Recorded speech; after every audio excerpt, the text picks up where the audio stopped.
ATA for telling my sister-in-law to get out of my daughter's baby shower. I, 47F, have a daughter, 25.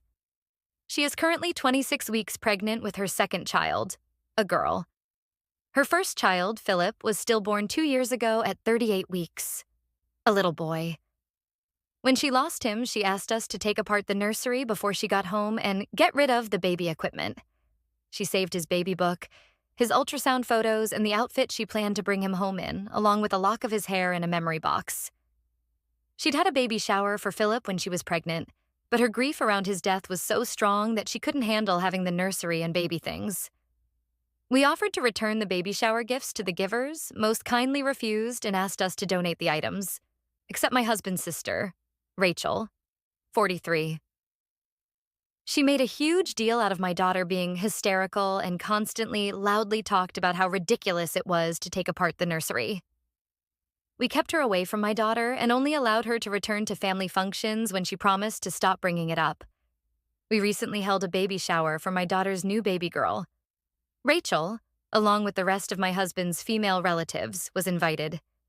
She kept making quiet remarks to everyone that we were tacky for having a baby shower for a second child, but since she didn't get near my daughter, I ignored it.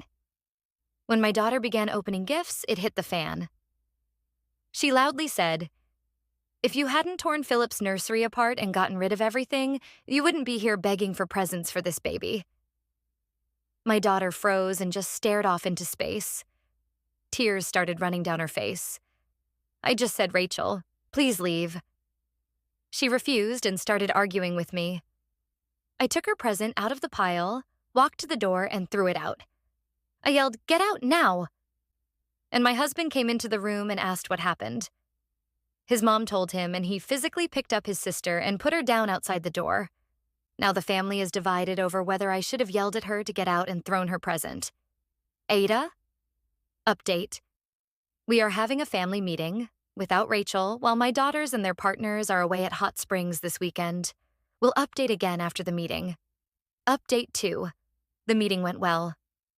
My husband and I gave a brief summary of what happened, backed up by witnesses. The relatives that couldn't make the shower are now aware of what happened. The family consensus is that Rachel is unequivocally to blame and should not be allowed to be around my daughters or their kids. Other people in the family brought up issues they've had with her in the past along similar lines, especially involving pregnancy and kids. Rachel will no longer be included in large family gatherings. Those who want to continue a relationship with her will do so on their own, and have been informed that advocating for Rachel to be forgiven and included, or feeding her information about me, my husband, or our kids and grandchildren will result in us going no contact with them as well. My mother